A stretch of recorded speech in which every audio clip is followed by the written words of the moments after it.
Hey, yo, Philly freaks, what's good, man? Hopefully you're all doing well. I wanted to come on here because I've been thinking a little bit more about this offseason and just about more players that maybe I would be interested in getting in regards to making this team better for next year. We all know, we all know, we all know that Daryl Morey loves stars. Okay? I think what they should do is go after the role players and get athletic guys. But we know that our GM, our president of basketball operations, has to get the big names out there, which isn't always a good thing. But with that being said, I kind of wanted to go through a list of guys that I would consider either trading for or signing. Okay? Let's go through that list, and I want to hear what your thoughts are. All right, so this may be a long shot, but hear me out. Okay, hear me out on this. Okay. Yeah. Kevin Durant. He's my guy. Honestly, if the Sixers could somehow get Kevin Durant, I would love it so much. And here's why. Okay, first of all, right here, shout out to StatMuse. He averaged 26.8 points per game in the playoffs with 6.5 rebounds and 3.3 assists. I know that they got swept. It's the Phoenix Suns. They are so top-heavy. They're paying all these stars so much money, and they don't have any sort of depth. And he played really well. He honestly shot 42% from three in that series, and he's won a couple of he's won championships, of course, with the Golden State Warriors. Say what you want about Kevin Durant as a person, but as a fit with Tyrese Maxey and Joel Embiid, a guy that has a mid-range, a guy that's 7 feet tall, that can ISO if he has to. What did the Sixers need in that series against the New York Knicks? More than anything, a third option. Kevin Durant, I think, would be a really good third option for this team. And the Phoenix Suns, in my opinion, should look into trading. They really should. And I think that would be a really good move. I think he has 2 years left on this contract. I know that the Sixers are going to have to pay him money for sure, but I just think that he is a guy that can get rebounds. He's not a bad defensive player. He's not the same defensive player that he once was, but he can definitely fit with Tyrese Maxey and Joel Embiid's playing style, and I think that would be really good. By the way, he also did average 27 points per game this season and also had 6.5 rebounds, 5 assists as well. So and still shot 41.5% from three. So he would be, in my opinion, a very, very good fit. That's all I wanted to say. I'm done blushing over Kevin Durant. Get him over to Philly somehow, some way. I'd be fine with that. I think that would be a very, very good move for the Sixers. Now, Philly's Sixers gallery posted this thing that came out from Bleacher Report. Shout out to Philly Sixers gallery. I love what they do on Twitter and the content that they come out with and all the different types of info and the inside information. They do such a great job. But Mikal Bridges. Okay, so Greg Schwartz did a mock trade. Okay, sending Mikal Bridges and Dorian Finney-Smith to the Sixers for only draft compensation. Okay, here's more of the details. So the Nets get the 2024 16th overall pick, and they get a 2026 first-round pick, 2027 second round. Look at all these assets here. If the Nets want to make this deal, I'm doing it. Mikal Bridges and Dorian Finney-Smith, that would be a great trade for the Sixers. I'm taking Mikal. I wanted Mikal, even though I was one of those people that actually did like Zaire Smith, but I liked Mikal too, and I thought that Zaire was going to be a little bit more of a project, but I was wrong.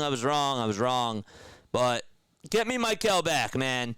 Get me Mikal back. Bring him back home to Philadelphia. He's a Villanova Wildcat. We need Wildcats on this team, man. We really do. And Dorian Finney-Smith, the backup center, dude. Great. He'd be a very, very good backup center. But I think that'd be a very, very good move for the Sixers, and that would set them ahead in regards to just their future with the franchise. Mikal Bridges is still young. He fits with Joel Embiid and Tyrese Maxey's game. He was utilized as a number one option, of course, in Brooklyn. He fits really well into Nick Nurse's system and the types of plays that he calls. I think that he's a really good catch-and-shoot guy. He can also create his own shot, too. He's not as great of an attacker as Kevin Durant is, but, again, just a good fit, and I would like that as well. Trade for Mikal Bridges and get Dorian Finney-Smith, great move, and I would like that. And I think that would make the Sixers better as well. And by the way, Bridges this year averaged about 19.5 points per game. He did have 4.5 rebounds. But see, the thing is that his usage rate was really, really high this year because he was the number one scorer and option. But on catch and shoots, he's a very, very good catch and shoot type of a guy. When Joel Embiid and Tyrese Maxey are getting double teamed, he's going to get more looks. He can also shoot the mid-range really well. He was a 37-point three-point shooter, or 37% three-point shooter last season. I just don't see anything bad about it. I really don't. He's not a bad passer. I think that he would be in a very good system, and just bringing him back to Philadelphia, that would be a very full circle type of a moment.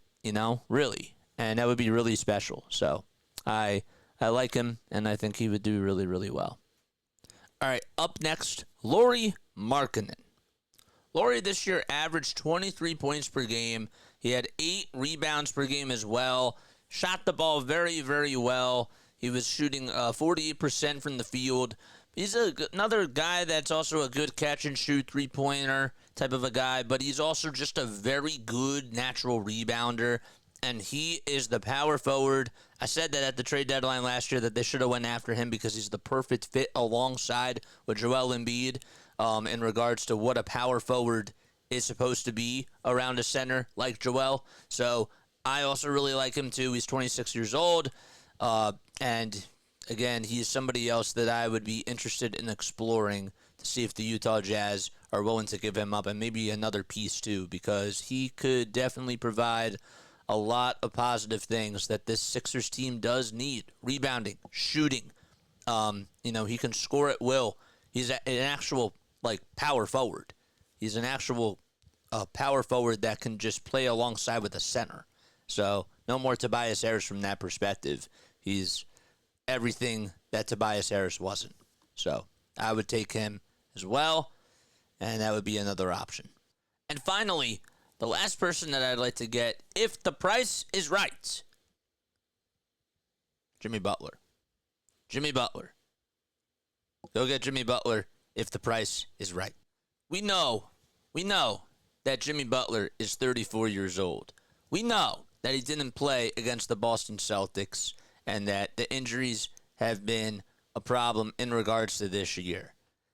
I'm just saying that bringing Jimmy back would be so nice. As the thing is that Pat Riley's not stupid.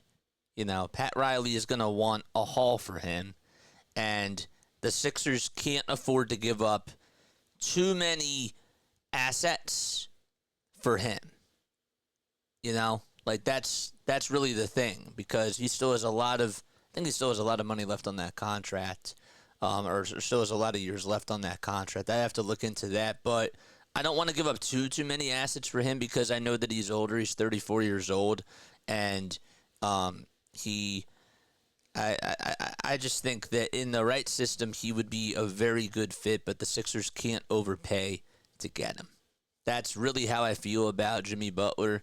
Is it a risk? A little bit, yes, but he's averaged about 21 points per game last year. He shot 41% from three. We know what he does in the playoffs. He always shows up.